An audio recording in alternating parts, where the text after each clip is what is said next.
Sambil menunggu yang lain untuk bergabung, sore hari ini kita akan memasuki sebuah tema baru setelah UTS, yaitu kita mulai masuk kasus-kasus etika ya, dalam etika profesi. Dan tema pertama yang saya pilih adalah insinyur dalam korporasi. Pada akhirnya nanti kalian akan berada pada posisi ya, bekerja dalam korporasi, entah sebagai pegawai, entah sebagai pemilik, atau posisi apapun ya yang ada di dalam korporasi.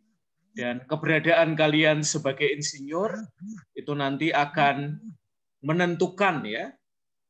Dan seringkali juga ada persoalan dalam kaitan dengan orang-orang yang barangkali tidak punya latar belakang insinyur, tetapi mereka seringkali yang mengambil keputusan ya. Maka kita ingin belajar dari korporasi-korporasi yang sudah ada. Mari kita mulai dengan tayangan berikut. Ini adalah iklan Apple, seperti tayangan-tayangan sebelumnya ya. Apple jarang langsung menunjukkan bahwa ini produknya, jadi pesannya lebih tersirat. Nah, silahkan kalian coba tangkap ya. Apple mau bicara apa tentang produknya, dan nanti setelah ini kalian yang menggarap tulisan tentang Apple langsung memulai ya untuk sharing. Korporasi Apple sejauh kalian kenal korporasi seperti apa, nilai-nilai yang mereka junjung apa, mungkin juga persoalannya.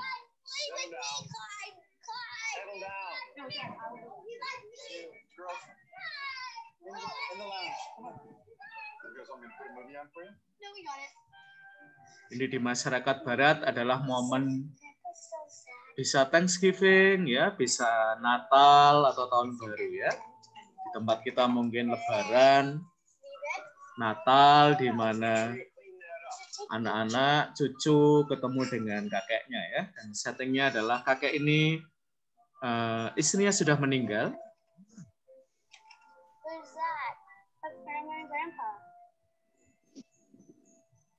It was her. Oh, Dad, I ironed your shirt for you.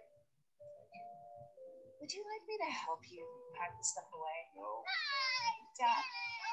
Girls, come on. Let's go downstairs and watch something. Grandpa needs me, right? We'll just be in the kitchen. Everybody else in the golf course chooses the same thing. Just the same. Can we take a picture? Thanks. A-U-G-H-T. Really need to go to sleep. If you wake us up before 6 o'clock, I'm opening all the presents. It's for all of you. Just tap. What is this? Nana from Oh, look at your hair.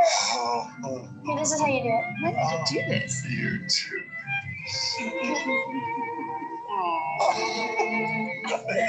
Card. No, that's We are pretty perfect. Yeah. Number one, the best.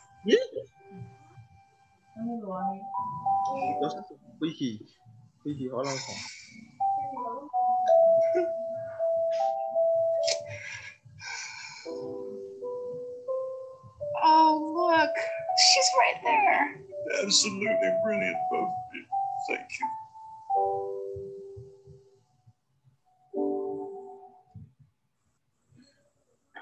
Oke, ada banyak yang tersirat dari presentasi tadi. Saya sekarang minta kamu yang bahas tentang Apple, segera Immanuel ya.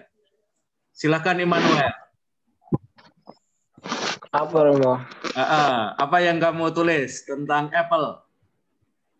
Apple itu memfokuskan pekerjaan lingkungan mereka di 3 bidang Romo. Perubahan Yaitu? iklim, sumber daya, sama smart chemistry. Smart chemistry ya. Dari 3 itu ada yang menarik buat kamu? Ada yang paling menarik dari 3 itu? di perubahan iklim, Apple telah membangun menggelontorkan dana sebesar 300 juta US dollar untuk pembangunan kipas pembangkit listrik tenaga angin di Cina. Dan serta Apple juga memiliki target 2030 sabar saya lihat dulu datanya. 2030 0% karbon. Oke, jadi mereka perusahaan yang ecologically clean ya. Jadi perusahaan yang mendorong agar ekologi kita itu semakin bersih ya, atau energinya semakin bersih ya. Lalu yang kedua apa? Kalau di sumber daya, Apple itu bertujuan kalau semua bahan-bahan yang digunakan di dalam produknya itu 100% bisa didaur ulang dan juga aman untuk didaur ulang. Oke ya, jadi mulai ada persoalan sampah elektronik ya. Jadi tidak hanya sampah makanan atau sampah plastik, tetapi juga yang tidak bisa terhindarkan dari produksi elektronik yang masif adalah sampah elektronik ya. Dan mereka bilang bisa recycle ya. Yuk, yang ketiga. Serta Apple itu berkomitmen di bidang sumber daya juga, zero emisi dalam toko-toko jaringannya, jaringan retail, penjualan dan lain-lain. Oke, zero emisi ya. Oke. Kalau yang tadi, yang chemistry tadi apa tadi? Apple peduli pada kesehatan dan keamanan orang-orang yang membuat produk mereka. Oke ya. Jadi dulu kan ada apa ya, iklan dari Walmart ya, bahwa murahnya, ini semacam investigasi ya, murahnya harga di Walmart itu harus dibayar ya dengan gaji yang rendah, lalu suasana kerja yang sangat tidak manusiawi ya. Waktu itu semacam dipotret dari dalam gitu ya. Jadi Apple berkomitmen untuk ini ya, para pekerjanya itu mendapatkan perlakuan yang manusiawi ya. Oke, Immanuel, ada ini enggak? Ada komplain enggak selama ini terhadap Apple? Ya, paling dari ini komplain dari masyarakatnya. Harga yang mahal. Itu aja, Romo. Oke, jadi komplainnya adalah keterjangkauan untuk produk-produknya ya. Dan waktu itu sebenarnya almarhum Steve Jobs ya, ketika dia membayangkan Apple adalah bahwa Apple ini bisa dipakai untuk semua orang ya. Jadi mungkin tidak seperti sekarang ya, menjadi milik eksklusif ya. Nah, kalau kalian ke warung jajan bareng gitu ya, begitu dikeluarkan Apple kalian ya, yang lain biasanya pada melongo ya, karena mahasiswa kok sudah pakai Apple ya. Nah, oke, siapa yang mau lanjut dari Apple ya? Mungkin baik kalau kita dari kompetitornya ya, Xiaomi. Rudy Halawa.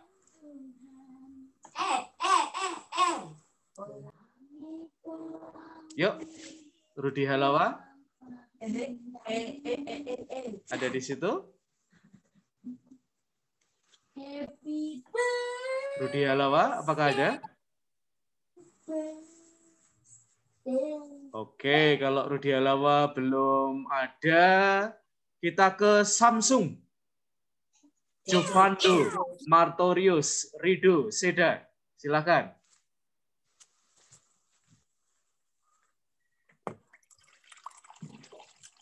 Jovando, Martorius, Rido, Seda.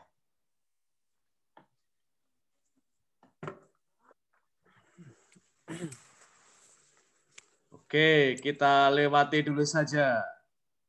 Rico. Ya, Romo. Yuk, Rico. Silahkan, Rico. Oh ya, kalau tempat saya, Romo, itu saya ngambil dari perusahaan Microsoft. Suaranya dikeraskan sedikit, Rico. Nggak kedengaran dari sini. Oh, yang didirikan oleh Bill Gates sama Paul Allen, kalau tidak salah itu 1975. Nah, saya milih itu soalnya perusahaan ini tuh yang saya lihat nilai-nilainya itu mereka banyak bergerak selain dari bidang industrinya ya, yang pasti kita tahu tentang mengeluarkan produk-produk.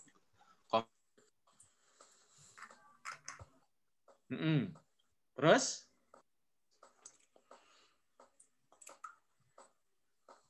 Komputer atau berbagai macamnya di perusahaan itu mereka selalu berada di yang ada di lalu kelaparan, ketimpangan sosial yang sering terjadi di negara-negara tertentu seperti itu. Lalu juga yang saya lihat dari perusahaan ini yang kenapa saya milih ini juga mereka juga memberikan salah satu akses untuk pengajaran kepada anak-anak yang tidak mampu, paling enggak mengenalkan mereka untuk mengenal lebih mendalam lagi tentang komputer. Karena perkembangan pada zaman sekarang ini kan harus semakin maju. Dan itu mereka lakukan banyak di tempat di Afrika. Lalu, lagi ya Romo ya, sebentar.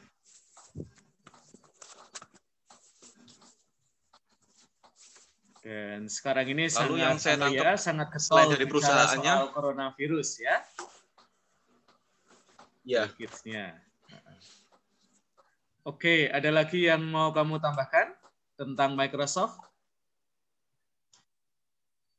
Ini Romo, yang tertarik itu selain dari perusahaannya juga dari pendirinya Bill Gates. Salah satu kutipannya yang ngena sih Romo kalau untuk pribadi saya itu jangan menyerah pada kerumitan. Ya itu luar biasa sih. Jadi beliau itu sangat tidak pantang menyerah dalam kehidupannya. Yang tertulis tadi seperti itu, jangan menyerah pada kerumitan. Itu suatu nilai yang besar bagi saya Romo. Itu aja Romo. Oke ya, jadi kerumitan ya sekarang ini bahkan orang bicara tentang dunia di mana kita hidup ini adalah dunia yang VUCA ya. Yaitu ya dunia yang variability ya, sangat beragam, uncertain, tidak menentu, chaotic ya, kalau dalam bahasanya Bill Gates ya, yaitu ya rumit, mungkin kelihatannya ndak ada ininya ya, kok kelihatannya nggak beraturan begitu ya. Lalu ambivalence ya, batas antara baik, buruk ya, benar, salah itu tidak sangat gampang ditentukan ya. Nah, di dunia sekarang seperti itulah kita hidup ya. Dalam bahasa Bill Gates pada zamannya ya dunia yang penuh kerumitan ya. Dan banyak orang itu kadang-kadang ya nggak suka ya yang rumit ya, pengennya yang jelas-jelas ya. Dan itu yang gampang-gampang ya. Dan inovasi justru hidup di tengah-tengah kerumitan itu ya. Di tengah-tengah kerumitan orang menawarkan jalan keluar ya. Kalau Microsoft sendiri pernah ada kasus nggak yang besar mungkin mereka harus di beberapa tempat kan seringkali masuk ke ranah hukum ya. Kalau Microsoft sendiri ada catatan nggak dari mungkin orang-orang yang mungkin agak kritikal ya terhadap Microsoft, Rico? Saya yang infonya yang tentang itu yang saya cari di internet waktu kemarin ada sih Romo tentang itu. Di perusahaan Microsoft pernah terkena kasus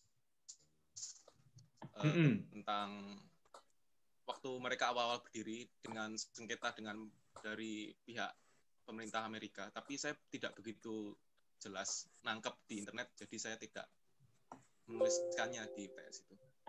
Oke ya, Microsoft juga sangat terkenal karena CSR-nya ya, Corporate Social Responsibility, terutama terkait dengan isu kelaparan, lalu literasi.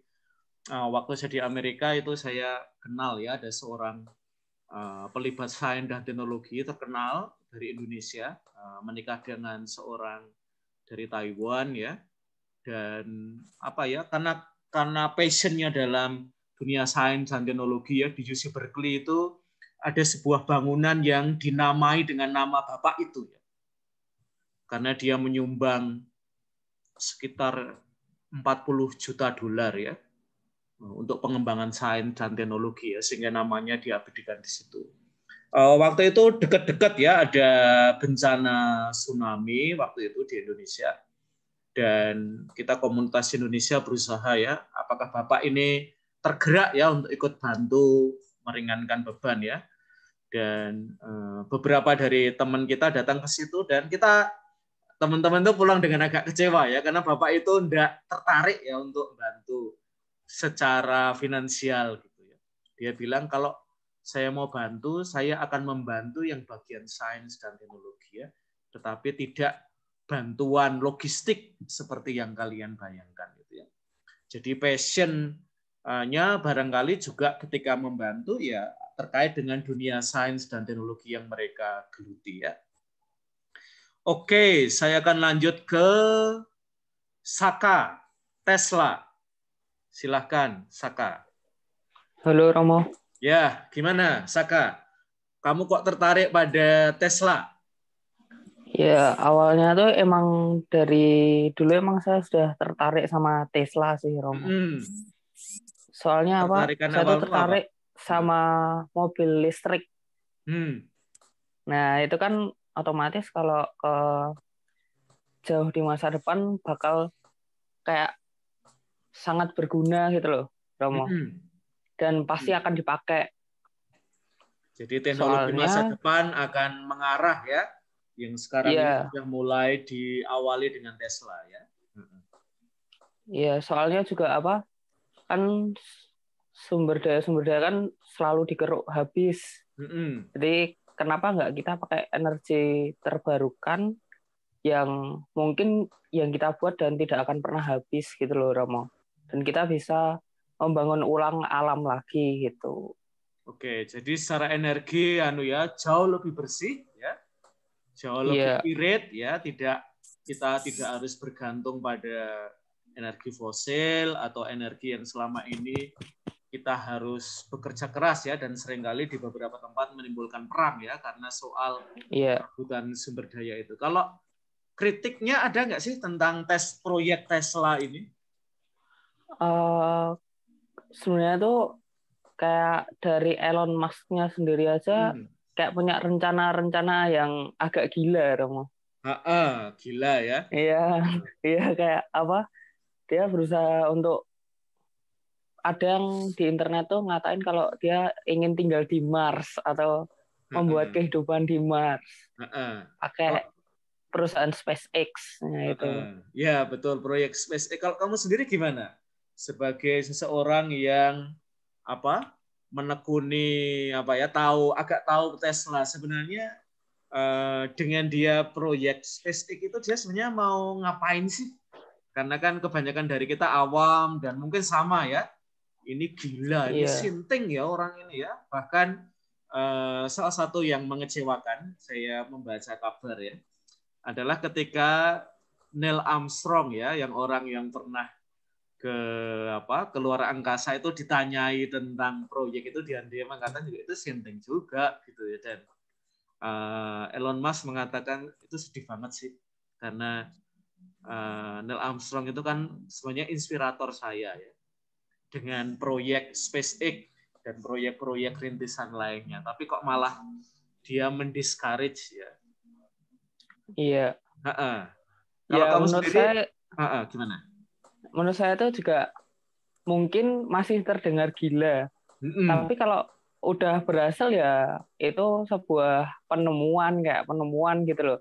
Kan awalnya semua orang nganggap kayak wah itu gila, tapi setelah berhasil itu kayak sebuah keajaiban aja, Romo gitu.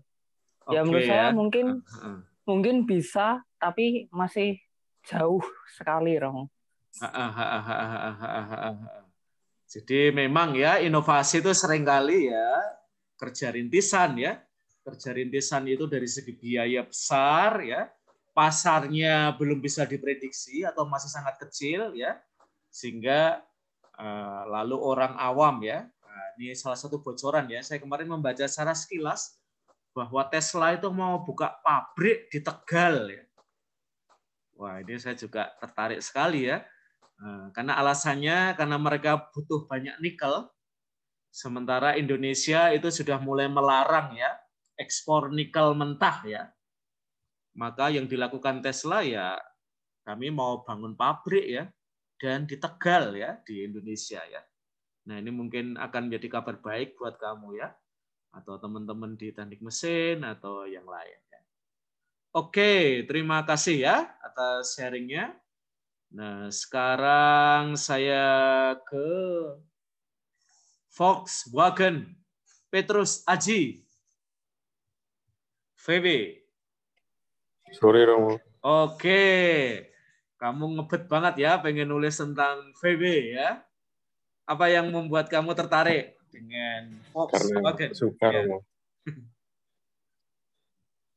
Karena suka Romo. Oke, karena suka. Apa yang istimewa setelah kamu mengulik ya korporasi Volkswagen? Ya, karena apa ya? Punya pengalaman di Volkswagen Romo. Soalnya dulu waktu apa?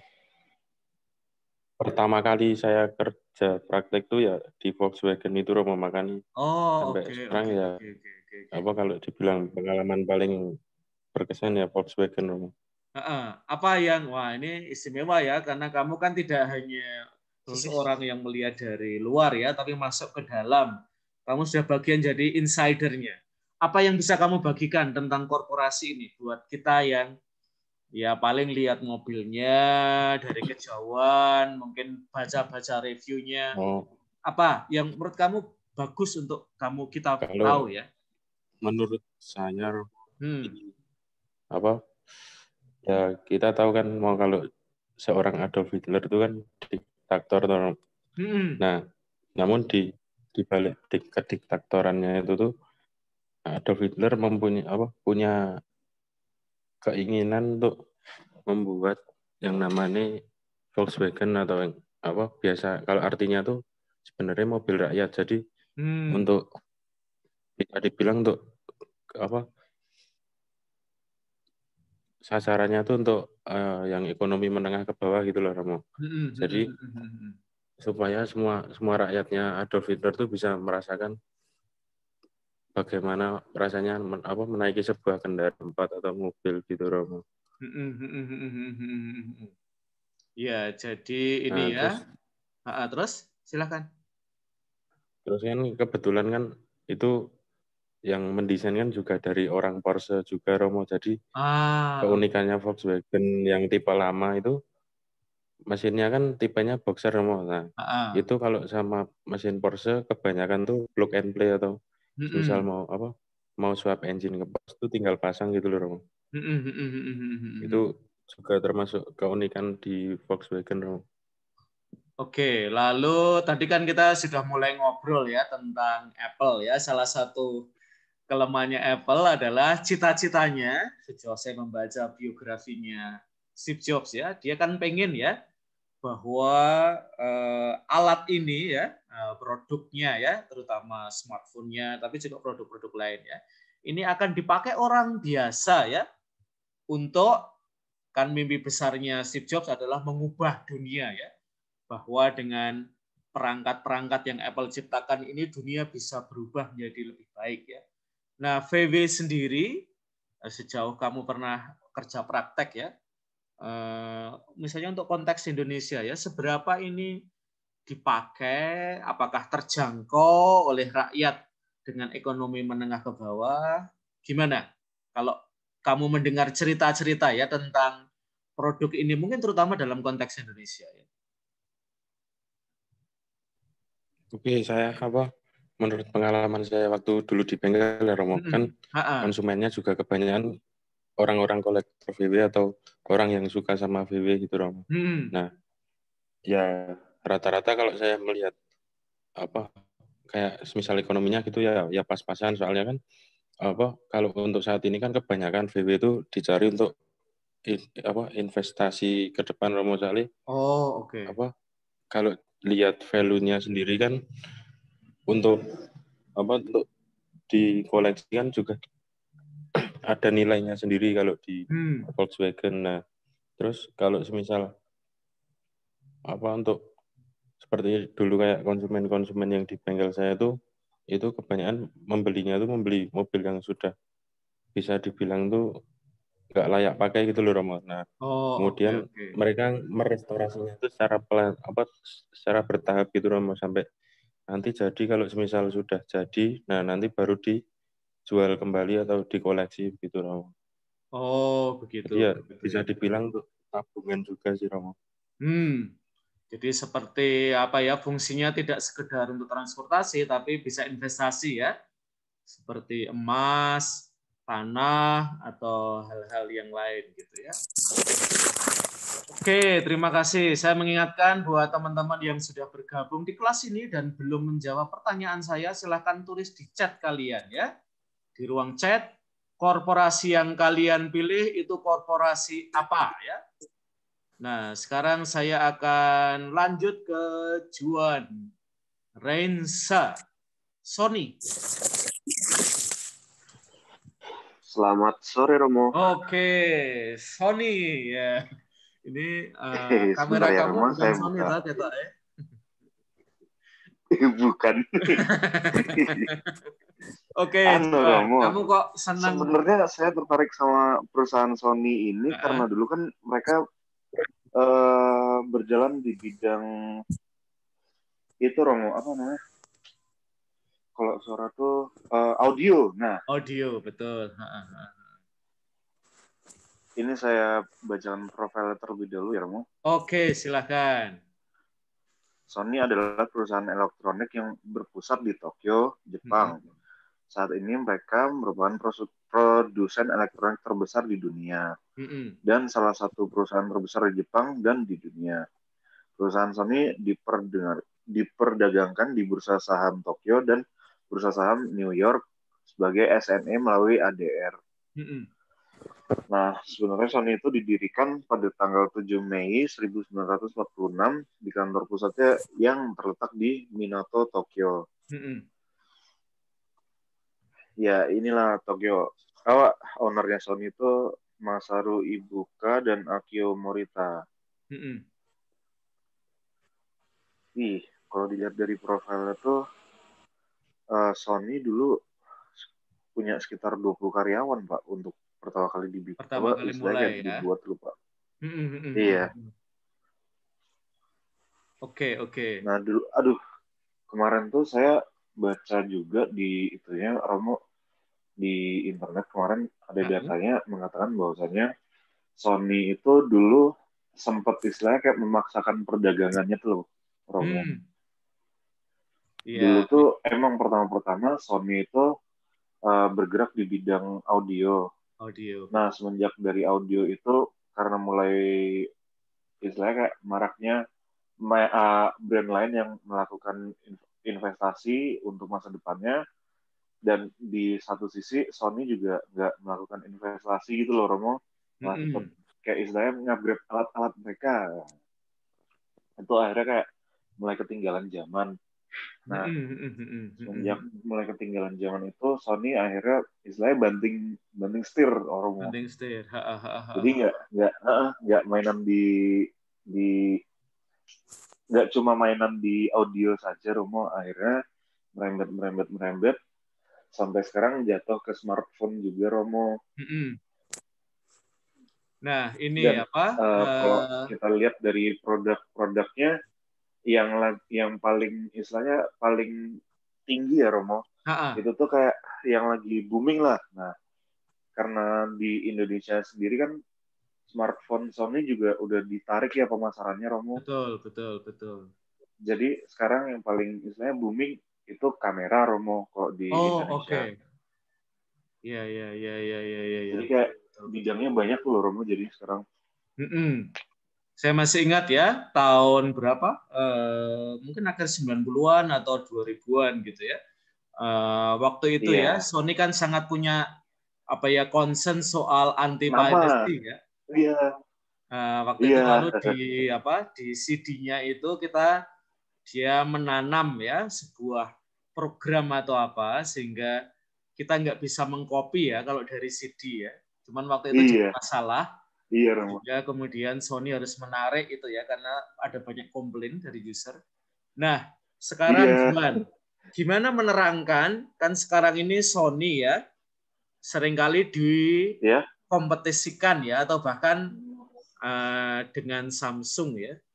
Satu dianggap ya, inovasinya kenceng banget, sementara Sony ini semacam apa ya, merawat yang sudah tradisi ya. Dikatakan apa ya, petingginya aja tua-tua gitu ya, jadi dianggap sebagai kekuatan yang kayaknya nggak bisa ngejar nih dunia yang tambah cepat ini. Kalau dari Sony sendiri, apakah seburuk itu atau memang ya mereka mengalami situasi yang apa ya sulit sekarang ini? Gimana ya kamu? Karena ini kan ya, karena seringkali kan kemarin sekarang dibanding-bandingkan ya. Iya, sekarang tuh banyak banget dibanding-bandingkan. Kayak misal tadi apa yang Apple tuh loh yang Romo. Itu kan kalau yang dari produk iPhone sendiri, kalau nggak salah sensor dari kameranya itu mereka pakai sensornya Sony, Romo. Betul. Kalau misalnya salah bisa minta tolong dikoreksi dan teman-teman. Kayaknya tetap ya kalau kamera kayaknya cellphone yang baik pakai Sony ya. Iya Romo dari pakai dulu. Pakai matanya atau apa gitu ya.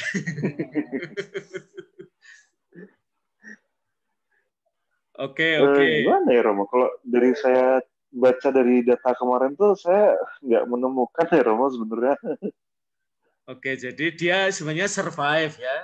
Mungkin dia survive di tapi bagian lebih tertentu mungkin memang harus penjualannya itu lebih mengarah ke istilahnya yang orang-orang yang lebih suka kayak driver klasik lah istilahnya Romo.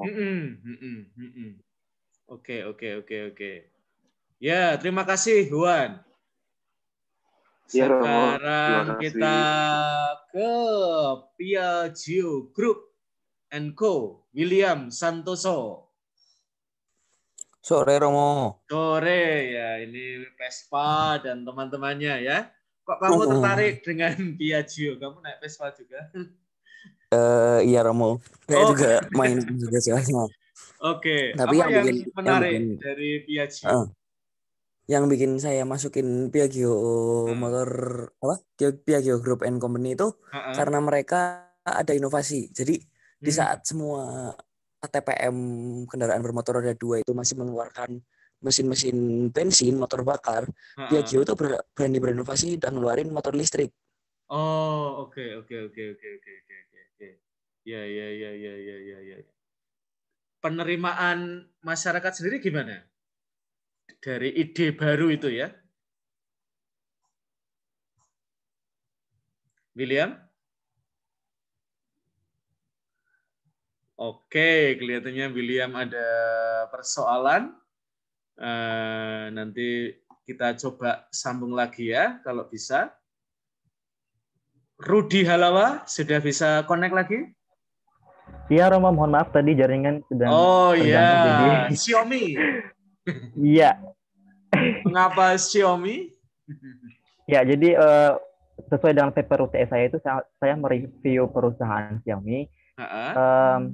Pastinya kita ketahui bahwa mungkin brand Xiaomi ini bukan lagi hal yang asing bagi masyarakat Indonesia ya, karena mungkin rata-rata masyarakat Indonesia itu yang kelas menengah ke bawah itu pasti pengguna Xiaomi karena pertama karena Xiaomi itu merupakan perusahaan yang yang mempunyai dedikasi untuk menciptakan pengalaman pengguna dari segala aspek. Jadi perusahaan Xiaomi ini berkomitmen untuk inovasi berkelanjutan dengan fokus yang teguh pada kualitas dan juga efisiensinya.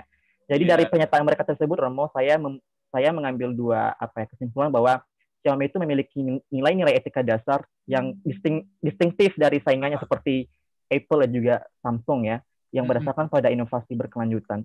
Jadi saya di sini menyimpulkan bahwa mereka itu punya tanggung jawab dan juga dedikasi untuk menyediakan smartphone premium yang berkualitas dan juga efisien. Jadi seperti yang kita ketahui bahwa HP Xiaomi itu terkenal karena harganya yang cukup murah dan juga terjangkau. Di samping itu kualitas yang ditawarkan juga sangat baik dengan spesifikasi yang tinggi dan juga desain yang menarik. Yang kedua adalah kepercayaan dan juga kesetaraan atau fairness. Jadi Xiaomi pernah mengatakan bahwa perusahaan mereka itu tanpa henti membuat produk yang luar biasa dengan harga yang jujur katanya, atau dengan harga yang murah. agar semua orang di dunia itu menikmati kehidupan yang lebih baik melalui teknologi yang inovatif.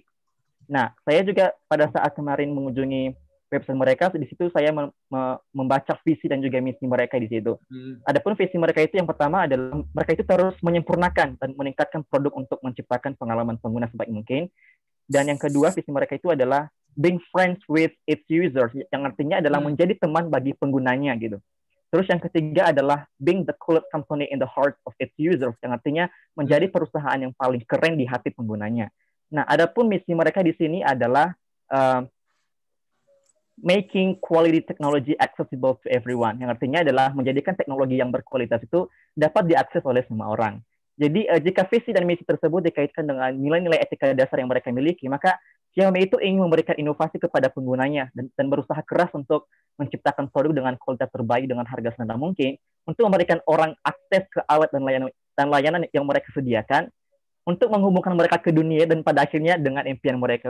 Jadi pernyataan mereka ini benar-benar menggugah benar-benar memberikan inovasi kepada penggunanya. Nah, pada wawancara CEO Xiaomi yang bernama Lei Jun, iya, dia pernah mengatakan bahwa tujuan Xiaomi saat ini adalah menghadirkan teknologi terbaik dengan harga sebenarnya, jadi agar semua masyarakat itu dapat menikmati teknologi terkini atau advanced technology. Jadi Xiaomi itu berkomitmen tidak akan mengambil keuntungan lebih dari 5%.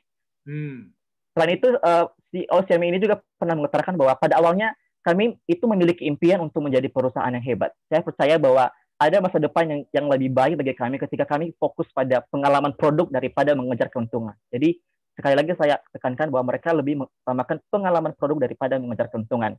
Meskipun banyak lapisan saluran distribusi yang menambah biaya produk, Xiaomi percaya bahwa produk berkualitas tinggi dengan harga terjangkau akan memenangkan lebih banyak hati orang. Mungkin ini adalah sebuah tantangan bagi mereka, tetapi mereka akan terus mengatasi kesulitan itu untuk terus mengejar impian mereka. Jadi dari pernyataan CEO Xiaomi tersebut, saya menyimpulkan bahwa korporasi mereka itu benar-benar menjunjung tinggi nilai etika dasar dalam menciptakan produk yang ekonomis sebagai solusi teknologis untuk kesejahteraan publik, sehingga menjadikan Xiaomi saat ini sebagai merek smartphone terbesar keempat dunia dan bahkan telah mendirikan platform IoT konsumen terbesar di dunia. Jadi karena Xiaomi lebih mengutamakan pengalaman produk daripada keuntungan, maka pengguna produk Xiaomi yang telah merasakan pengalaman atau testimoni yang baik dari produknya justru telah membantu Xiaomi dalam mempromosikan produknya sendiri daripada harus berupaya untuk mempromosikannya sendiri kepada orang lain. Jadi seperti yang tadi saya katakan bahwa mereka punya visi being friends with its user. Jadi produk mereka itu